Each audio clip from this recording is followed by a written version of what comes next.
Sahabat setia Gowor yang dikasih Tuhan, Shalom. Hari ini adalah Sabtu 29 Maret 2025.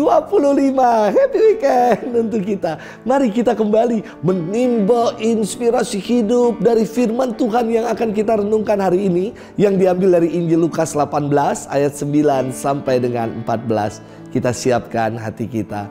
Terpujilah Kristus Tuhan, Sang Raja kemuliaan kekal. Pada hari ini kalau kamu mendengar suara Tuhan, janganlah bertegar hati.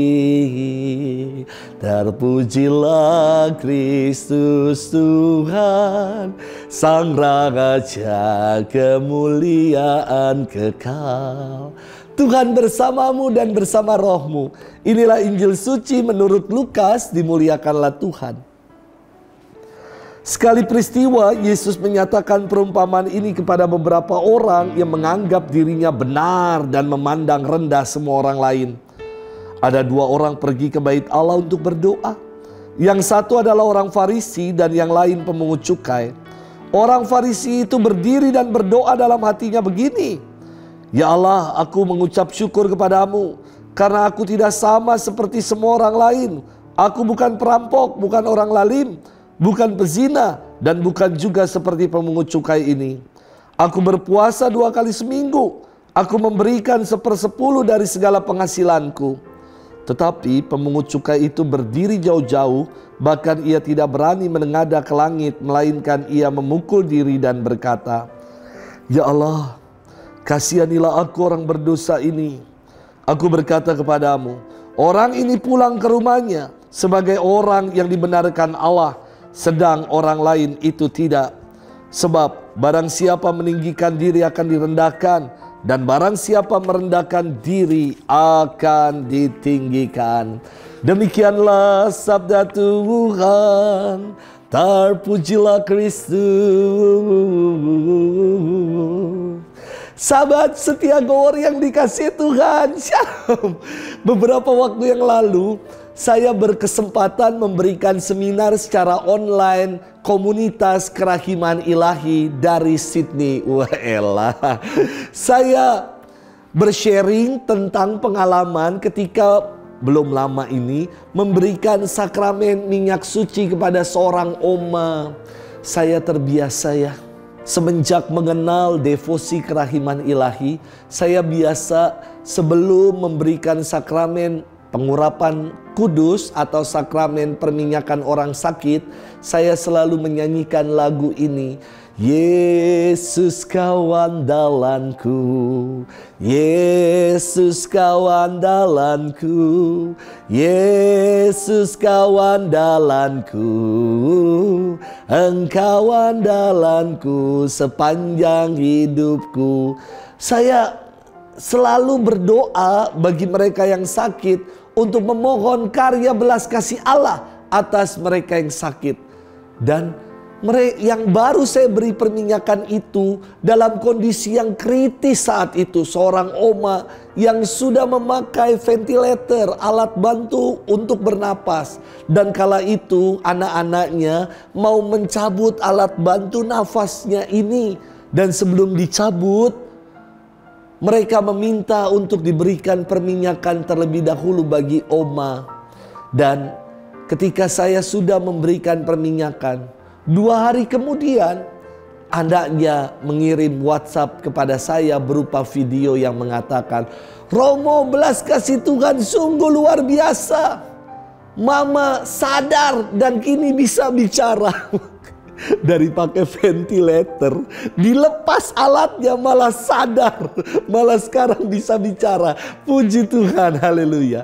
Lalu dalam sharing itu kepada komunitas kerahiman ilahi, ada umat yang juga bersharing. Kebetulan umat ini bekerja sebagai seorang perawat. Dia berkata begini, "Romo, saya juga mendoakan sama seperti Romo loh. Mendoakan kerahiman Allah yang terjadi, belas kasih Allah yang terjadi kepada orang-orang yang sakit yang saya layani. Tapi kok Romo, biasanya yang saya doakan memohon belas kasih Allah malah berangkat tidak sembuh Romo. Apa karena saya tidak nyanyi Yesus Engkau andalanku ya? Saya sampai terkekeh mendengar pertanyaannya. Tentu bukan karena soal nyanyiannya. Saya kira ketika kita memohon belas kasih Allah, kita tidak memaksa karya Allah. Entah karya kesembuhan, entah akhirnya karya kerahimannya yang terjadi untuk bersama-sama dengan Tuhan mengalami istirahat abadi di rumahnya, mengalami hidup kekal di rumah Tuhan. Ini adalah menjadi belas kasih Allah yang dinyatakan. Kita hanya memohon karya belas kasih itu. Entah akhirnya yang terjadi adalah kesembuhan ataupun ia meninggal menghadap kepada Tuhan. Ini adalah rancangan dan kehendak Allah yang baik dalam hidup. Sahabat setia Gower yang dikasihi Tuhan, firman Tuhan hari ini ditujukan Yesus kepada beberapa orang yang menganggap dirinya benar dan memandang rendah orang lain. Yesus mengisahkan orang Farisi dan pemungut cukai yang sama-sama berdoa di bait Allah. Orang Farisi berdoanya begini ya. Orang Farisi itu kan orang yang dikagumi, dihormati di kalangan masyarakat Yahudi. Mereka dipandang sebagai orang yang saleh, yang menjalankan kewajiban agama. Berbeda dengan pemungut cukai, sebagai orang berdosa, mereka yang dibenci oleh masyarakat Yahudi karena dianggap sebagai kaki tangan bangsa Romawi yang menjadi lintah penghisap darah masyarakat atau bangsa sendiri. Pemungut cukai ini digambarkan oleh Yesus tidak berani menengadah ke langit. Dia hanya menebah-nebah diri saja dan mengatakan, ampuni aku orang berdosa Tuhan. Ia hanya memohon belas kasih Allah, kerahiman Allah. Beda dengan orang Farisi. Ia berdoa dengan berdiri di depan bait Allah dan memamerkan seluruh prestasi-prestasi kesalehan yang telah ia buat. Ia mengatakan dirinya bukan perampok, bukan orang lalim, bukan pezina, dan bukan seperti pemungut cukai itu. Ia berpuasa 2 kali dalam seminggu, memberikan persepuluhan. Tetapi Yesus bersabda, pemungut cukai inilah yang pulang ke rumahnya sebagai orang yang dibenarkan Allah, sedangkan orang Farisi itu tidak. Kenapa demikian? Sahabat setia Gower yang dikasihi Tuhan, doa orang Farisi tidak mengindahkan Tuhan karena ia hanya memusatkan diri pada dirinya sendiri saja, bukan pada Allah. Doa sejatinya adalah memohon kemurahan hati Allah. Kita mau berserah pada kehendak Allah. Kita mau sungguh-sungguh bersujud di hadapan Allah, memohon belas kasih karya kerahiman Allah. Doa menjadi mandul dan tidak kunjung terkabul karena kita tidak berserah pada Allah dan hanya berorientasi pada diri kita sendiri saja.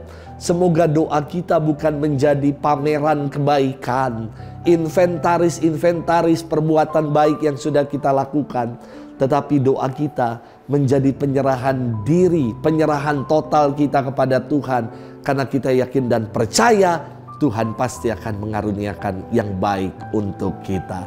Selamat bermenung dan happy weekend buat kita. Tuhan memberkati kita semua, Bapa dan Putra dan Roh Kudus. Amin.